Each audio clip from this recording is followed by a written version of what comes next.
warahmatullahi wabarakatuh. Selamat siang semuanya. Di sini kami dari kelompok 4 akan menjelaskan tentang pengembangan hukum pidana. Saya Desi Ardianti sebagai moderator dan ada kedua teman saya. Yang pertama Sofia Nabila, dan yang kedua Naula Nazli.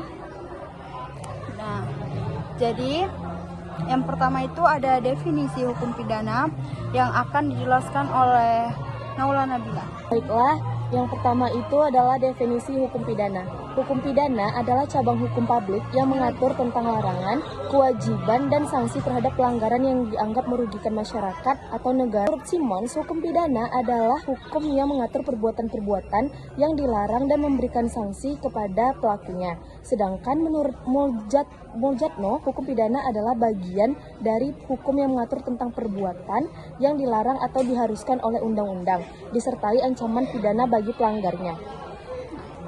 Dan yang kedua akan dijelaskan oleh Sofia Nabila tentang hukum pidana.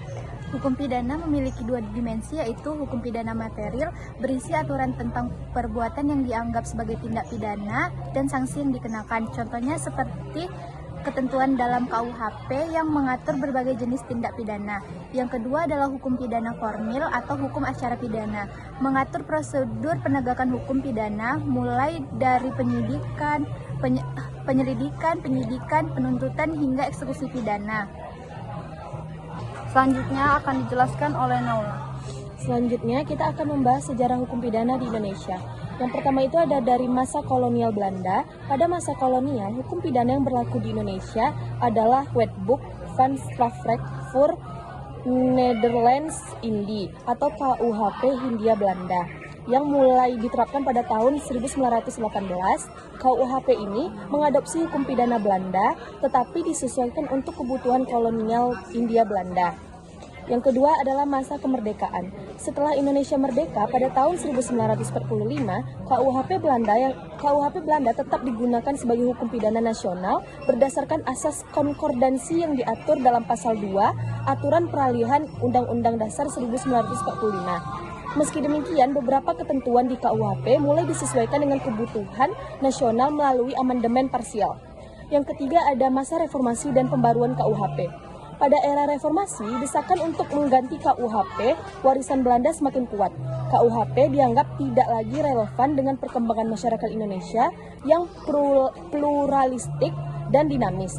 Upaya pembaruan dimulai sejak tahun 1960-an, namun baru pada Desember 2022, rancangan KUHP atau RKUHP disahkan menjadi KUHP baru melalui Undang-Undang Nomor 1 Tahun 2023. Selanjutnya itu tentang perubahan dan perkembangan KUHP baru. Yang pertama itu ada penguatan nilai-nilai lokal, di mana KUHP ini merekomendasi nilai-nilai budaya lokal dan adat istiadat masyarakat Indonesia. Dan yang kedua ada pengenalan konsep modern. KUHP baru mengatur berbagai jenis tindak pidana yang relevan dengan zaman, seperti ada kejahatan siber, kejahatan lingkungan, dan kejahatan tradisional.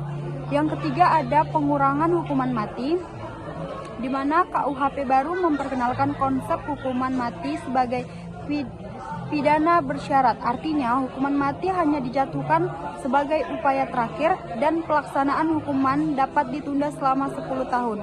Keempat itu ada pidana alternatif, di mana KUHP ini memberikan opsi pidana yang humanis, seperti ada pidana kerja sosial, pidana denda, pidana rehabilitas untuk pelaku yang membutuhkan pemulihan terutama